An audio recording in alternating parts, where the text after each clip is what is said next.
hemos llegado con el doctor Salinas es que en esta dinámica yo voy a aprovechar unos 15 minutos de su tiempo para presentar un cuadro, digamos, más o menos general de los aspectos más importantes de la vida y de la obra de Hayek.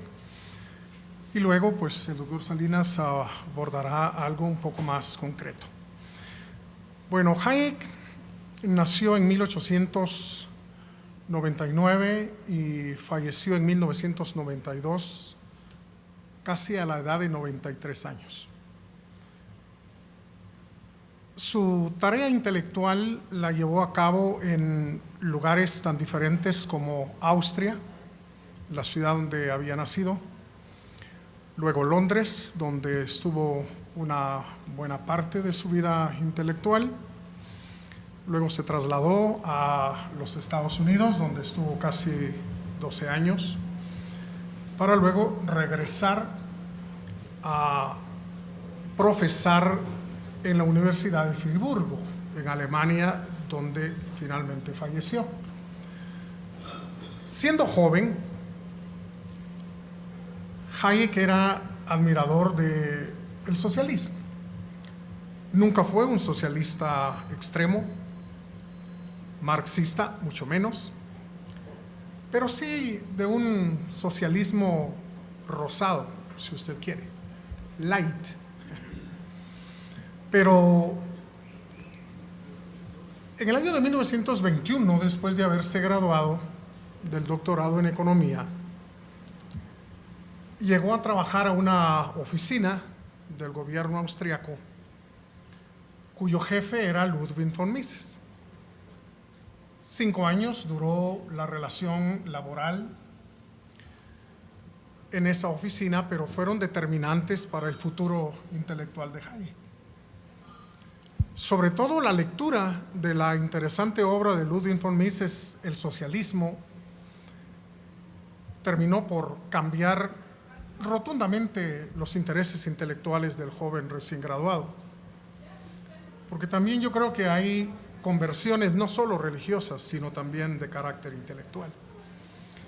Y entonces la lectura del socialismo, que es una obra que vale realmente la pena leer, está en español, pues lo convenció definitivamente de que el socialismo no era la respuesta para las inquietudes y las preguntas que él tenía sobre la vida del hombre y de la sociedad en general. A partir de ese momento, comenzó a buscar en el liberalismo clásico respuestas a sus preguntas y a sus inquietudes.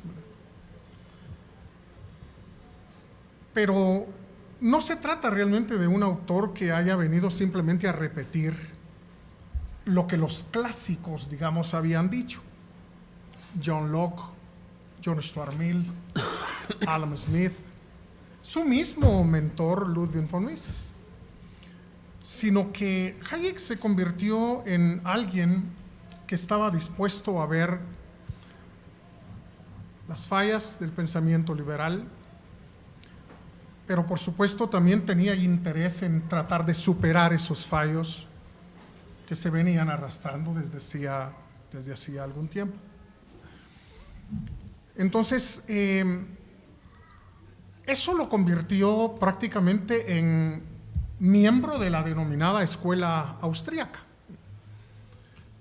La escuela austríaca es en realidad un movimiento de ciencias sociales que tiene una metodología muy particular, que tiene una manera muy propia de ver los problemas humanos y sociales en términos generales. Y por ello es que sociólogos, juristas, politicólogos, economistas, en fin, que utilicen esos paradigmas y esa metodología, pues se consideran austríacos, aunque sean de nacionalidad guatemaltecos o mexicanos o franceses o lo que sea. Están identificados por una manera muy particular de tratar la problemática humana y social en términos generales. Ahora, la obra de Hayek es una obra extensa, en realidad son más de 25 libros los que él publicó en su larga vida, aparte de un sinfín, digamos, de trabajos para revistas especializadas, periódicos, en fin, etc. Ahora, yo considero que la obra de 1960, publicada en el contexto norteamericano y que se conoce en español como Los Fundamentos de la Libertad, es quizás la obra que resume las ideas centrales de su pensamiento. Esta obra, Los Fundamentos de la Libertad, está dividida en 3 partes. La primera de ellas se refiere a la libertad y la importancia que la libertad tiene. Hayek define la libertad como la ausencia de la coacción arbitraria y reconoce que en las sociedades actuales la fuente de toda coacción arbitraria, caprichosa, es el gobierno. Si no son los ciudadanos que vivimos pared de por medio en el condominio o en el barrio, donde sea, los que nos fastidiamos y nos coaccionamos. No. Si la mayoría de ciudadanos lo que queremos es simplemente desarrollar nuestro propio proyecto vital, reconociendo que para ello la cooperación libre y voluntaria es fundamental. Pero el gobierno, que surgió originalmente para proteger esa libertad, se ha convertido hoy en día como la fuente de toda coerción y de toda coacción de carácter caprichoso y arbitrario. Y entonces Hayek propone que el gobierno debe tener límites. Él no está en una cruzada por hacer desaparecer, digamos, el poder público. No es realmente un anarcocapitalista, pero cree que el gobierno debe asumir las legítimas funciones que le pertenecen. Y entonces esos candados y ese marco realmente dentro del cual el poder va a ser ejercitado, pues nos daría realmente a los ciudadanos una certidumbre de por dónde realmente van a ir las acciones gubernamentales. Entonces, esa primera parte deja en claro que la libertad debe defenderse en función del ser humano, en función del hombre. Es la libertad lo que nos hace humanos y que lo que nos permite realmente esa plenitud de vida humana de la que estaba preocupado Frédéric Bastiat también. La segunda parte de la obra se refiere a las relaciones que hay entre la libertad y las instituciones como el derecho y la moral tradicional que nos permiten definitivamente salvaguardar y proteger esa libertad. Finalmente, la tercera parte, y con esto voy a terminar, se refiere a una diversidad de temas que a todos nos preocupan el día de hoy. La cuestión de los impuestos, la cuestión de la moneda, la cuestión de la vivienda, la cuestión de la educación, la cuestión de la vivienda y el urbanismo, la cuestión de la salud, digamos en términos generales, el tema sindical. Es decir, Hayek está consciente, digamos, de que ese ideal de una sociedad donde los hombres son libres y el gobierno es mínimo, debe tener consecuencias, obviamente, sobre esas áreas que he mencionado muy brevemente. Entonces, yo diría que quien esté realmente interesado en entender las ideas hayekianas haría muy bien en obtener los fundamentos de la libertad y leerlo de pasta a pasta. Es una lectura que no es realmente tan difícil y resulta verdaderamente aleccionadora. Es todo lo que voy a decir para dar paso a la intervención de mi colega. Gracias, Julio.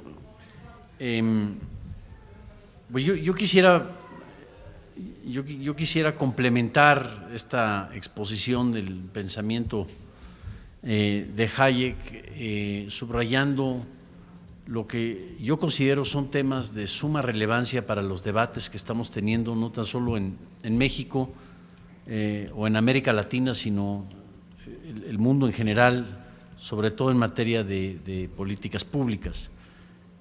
Hayek, ciertamente fue un personaje inusual, influyente en ciertas esferas, una dimensión de él que creo que es muy admirable es su aspecto multidisciplinario, que otros grandes pensadores posteriormente, sobre todo James Buchanan, quien falleció a principios de este año, retomaron, viendo la economía como parte de un campo de conocimiento que involucra mucho más allá de la economía. Como decía John Stuart Mill, el que solo sabe economía sabe muy poca economía. Hayek era alguien que creía fervientemente en esta tesis, siendo que la economía, en parte como acción humana, que es obviamente la tesis de Ludwig von Mises,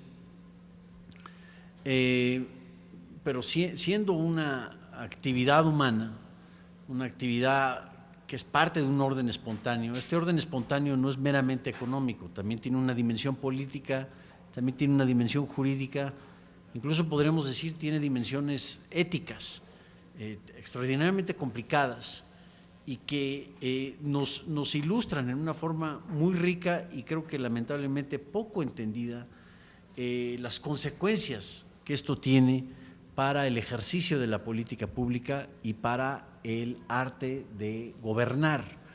Incluso llegó a contemplar medidas que parecen curiosas, hasta chistosas o simpáticas, dirían algunos, como el sistema de demarquía, siendo que no era alguien que compartía los ideales de la democracia, entiéndase, como se entienda el concepto de la democracia o democracia liberal.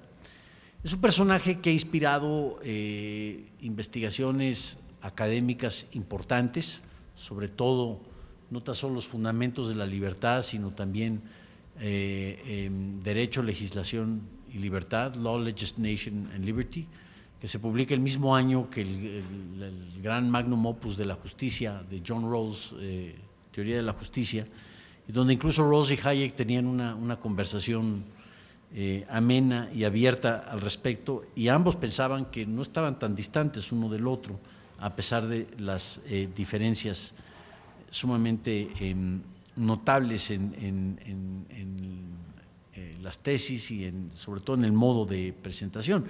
Pero es también un personaje que puede inspirar pasiones bíblicas hasta viscerales, ¿no? En algunos casos dialogar con Hayek simplemente es algo que no se puede tolerar, ¿no?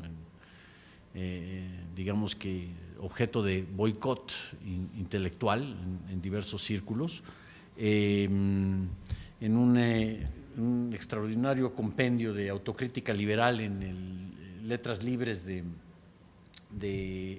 mes de abril. Hay un extraordinario ensayo de Chucho Silva Herzog Márquez, donde habla sobre el liberalismo de la duda versus el liberalismo de la fe, y comete el grave error, en mi opinión, de catalogar a Hayek como un liberal de fe. Al contrario, Hayek es claramente, bien entendido, un liberal de la duda, más del campo de la duda. Que hay hayekianos que toman el fundamento de la libertad como algo bíblico es algo muy diferente. También Alexis de Tocqueville o Thomas Hobbes o John Locke o cualquiera puede ser, lo tomamos como la última palabra y bueno, se acabó. Pero no, yo creo que ahí Chucho cometió un grave error en poner a Hayek dentro del campo de los liberales de la fe. Y esto creo que lo podemos apreciar una vez que consideramos las consecuencias de este maravilloso concepto del orden espontáneo. El orden espontáneo en materia económica significa o implica que no existe mente humana que pueda preconcebir o que pueda diseñar de antemano la trayectoria de las actividades económicas, ya sea de 2 personas, de 2 millones o de 2.000 millones de personas. es una actividad espontánea el intercambio. ¿Sí? Esto lo capturó con gran sencillez y también con una brillantez inusitada un gran amigo de Hayek, Leonard Read, en un famoso ensayo que algunos de ustedes conocerán, que se llama Yo lápiz, en donde un lápiz cuenta su historia de cómo nació. Y bueno, soy un lápiz de grafito y bueno, tengo el componente de la madera, pero a ver, ¿de dónde llegó la madera? ¿Y quién trajo la madera a ser procesada? ¿Y quién trajo la pintura? ¿Y de dónde los ingredientes químicos para elaborar la pintura? ¿Y quién fue quien hizo el diseño? ¿Sí? Y el cafecito de aquel que estaba diseñando el lápiz en su momento, ¿quién fue el proveedor de ese café? Y empezamos a ver todo lo que está involucrado en la producción de algo tan sencillo como un susodicho lápiz. Y vemos que hay todo un orden espontáneo de millones de interacciones humanas, ¿sí? Que no, o sea, se coordinan espontáneamente, pero no son desordenadas, es un orden porque al final del día depende de una cierta normatividad jurídica, depende de cierto capital social y depende de la voluntad de los seres humanos que aquí o en China o donde sea, a través de un maravilloso sistema que es el sistema de precios, se pueden comunicar los oferentes y los demandantes. ¿Para qué? Para que al final del día tengamos en su momento, bueno, en este caso una pluma, pero en el caso del gran cuento Yo lápiz, un lápiz. Entonces, fíjense, todo lo que está involucrado en la producción de un bien tan cotidiano, ¿sí? Tan mundano como un lápiz, o la planeación de un evento como este, ¿sí? El artículo 25 de la Constitución mexicana en la modificación de 1982 dice que el Estado tiene la responsabilidad o tiene el mandato de planear, conducir, orientar y dirigir toda la actividad económica nacional. Toda la actividad económica nacional. Sí, planear, dirigir, orientar y conducir un evento como estos, ya es un ejercicio titánico. Ahora imagínense todas las actividades de 110 millones de personas, ¿sí?, dentro del territorio mexicano y todo el comercio que esas personas llevan a cabo con millones, miles de millones de habitantes en otras regiones del mundo. ¿Acaso hay mente humana que pueda acumular el conocimiento que se necesita para predeterminar o prediseñar algo por el estilo? Sería, y lo dice Hayek en su última obra, una fatal arrogancia pretender que yo como ser humano, con los límites del conocimiento, puedo acumular estos conocimientos. Llámese el tecnócrata iluminado, ¿sí?, que pretende imponer ciertos modelos preconcebidos de mercado, o llámese el socialista vanidoso que pretende una redención instantánea de la sociedad, ¿sí?, a partir de una ética preconcebida o de una planificación centralizada preconcebida. Y lo que esto nos indica es que Hayek estaba profundamente consciente de los límites del conocimiento. Y por ello, dentro de una tradición que yo creo que sí se le puede meter dentro de el liberalismo clásico, sobre todo anglosajón, ¿sí?, mucho más similar a un David Hume o a un Adam Smith que, digamos, a otros liberales más de la corriente francesa o de otras inspiraciones. En este sentido, su argumento en contra de la planificación económica o el cálculo económico bajo el régimen socialista no deriva de la imposibilidad, ¿sí?, como si fuese un teorema con certidumbre a priori, no deriva de la imposibilidad de llevar a cabo el cálculo de los precios, que sí lo cree. Es más bien, los conocimientos que se tienen en una sociedad, en un orden espontáneo, son sumamente localizados y focalizados, ¿sí? Cada quien a lo suyo y cada quien con su conocimiento. No podemos hacerlo todo. No podemos hacerlo todo. A raíz de la especialización y a raíz del libre intercambio de bienes y servicios, ¿sí?, lo que tenemos es una acumulación de conocimientos, o más bien conocimientos sumamente focalizados, lo que Michael Polanyi, quien también fue contemporáneo de Hayek y amigo de Hayek, tuvo gran influencia en el pensamiento de Hayek, hubiera denominado conocimiento tácito, ¿sí? Tacit knowledge, son pedacitos de conocimiento que se coordinan dentro de un orden espontáneo para producir prosperidad económica y para producir libre y voluntario intercambio de bienes y servicios. Creo que Hayek nos dio una gran aportación con este concepto de la fatal arrogancia de considerar que se puede llevar a cabo una ingeniería social preconcebida o por diseño, sociedad por diseño en vez de sociedad por evolución, pero que tiene consecuencias fundamentales no tan solo en el plano académico, sino en el ejercicio de la política pública. James Buchanan bien capturó este ingrediente del liberalismo clásico de Hayek y de otros en su llamado ya en sus últimos años de la necesidad de salvar el alma del liberalismo clásico. Claro que esto nos lleva a toda una serie de dilemas y toda una serie de interrogantes fundamentales cuando vemos al liberalismo, o ciertamente la versión de las tesis liberales de Hayek, más como una actitud ante el conocimiento, una actitud de humildad ante el conocimiento, una actitud de reconocer los usos del conocimiento en una sociedad, como bien lo expuso él en su conferencia Nobel, en la ocasión que ganó el Premio Nobel de Economía. Realmente es un tratado de epistemología o de teoría del conocimiento, no de economía. O más bien, la economía bien entendida involucra también un conocimiento sobre el propio conocimiento y los usos del conocimiento en la sociedad. Y lo asemeja a gente como Hume, como Locke, incluso yo diría Montaigne. Estaría horrorizado el propio Hayek en el último capítulo de Fundamentos de la Libertad, pero creo que se parece mucho al gran conservador británico Michael Oakeshott, ciertamente su amigo Karl Popper, y la idea del ensayo y error y de aprender de las curvas de aprendizaje. Esto era la esencia y la consecuencia de Hayek. Les doy un ejemplo de cómo aplicó esto él a las políticas públicas. Hoy en día hay un gran debate especializado, ¿sí? Casi de ciencia oculta, dentro del campo monetario, por los excesos de liquidez que existen en el mundo y por el rol de la banca central como estimulante del crecimiento.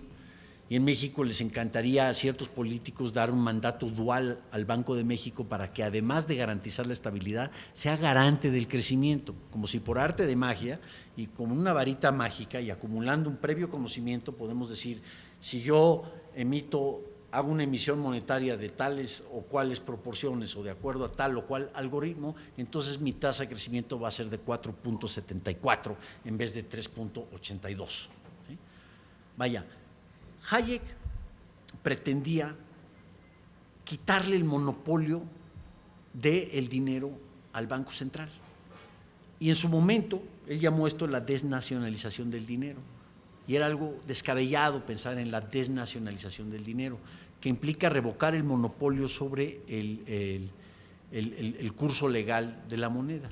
Pero si ven ustedes lo que ha pasado, por ejemplo, en países como México o como Centroamérica, países centroamericanos, en Guatemala hay un experimento muy interesante que se ha llevado a cabo, en El Salvador otro experimento, y tenemos algunos otros ejemplos en donde de alguna forma son los consumidores los que pueden elegir el curso legal.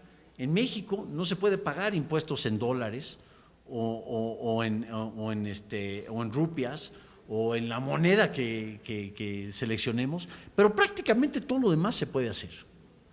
¿Sí? Podemos denominar transacciones en moneda extranjera, transacciones de largo plazo, transacciones de corto plazo, pueden ser prácticamente intercambios sumamente básicos, ¿sí? El dólar es considerado ya una moneda de curso legal para efecto práctico. Espontáneamente, la desnacionalización, que es un término muy desafortunado de Hayek, es más bien la desmonopolización del dinero o la descentralización de la banca central. No sé, habrá que inventar una mejor idea para esto, pero hoy con los medios electrónicos estamos, según algunos expertos hayekianos y otros políticos que han tenido han caído bajo la influencia de Hayek, como Václav Klaus, el expresidente de la República Checa, ¿sí? consideran que estamos en el umbral de tener los recursos tecnológicos para observar una desestatización espontánea del dinero y que lo que hay que hacer en regiones, ciertamente como México, tan integradas con los Estados Unidos en materia, y Canadá en materia de comercio internacional, es simplemente, bueno, pues no dejaremos que se paguen impuestos más que en la moneda local, pero prácticamente todo lo demás lo podemos hacer en la moneda de nuestra propia elección. Entonces ya no es tan descabellada esa idea, pero vean de dónde nace. Nace de la suspicacia que presenta Hayek ante el poder del conocimiento y de poder centralizar todos los conocimientos para llevar a cabo una acción monetaria coordinada, es decir, un escepticismo ante la idea de una planificación monetaria lo lleva a considerar una política pública de esta naturaleza.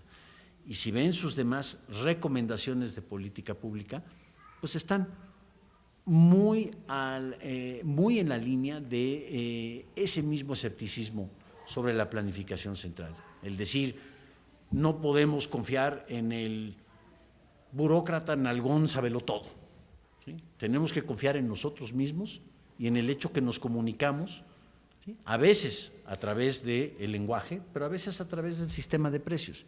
Y por eso tener precios libres es tan importante en una sociedad. Por eso los controles de precios hacen gran daño, sobre todo en sociedades que sufren de marginaciones como las que tenemos en México y en América Latina. La idea de topes o de controles sobre ciertos precios básicos genera unas distorsiones que no tan solo producen resultados antieconómicos, sino las injusticias dentro del plano social. Bueno, esto es una pincelada de cómo la filosofía política de Hayek y sus ideas en economía están profundamente entrelazadas. Pero con eso, pues yo daría por terminada mi intervención y pues ojalá tengan comentarios, interrogantes y preguntas para poder seguir este diálogo.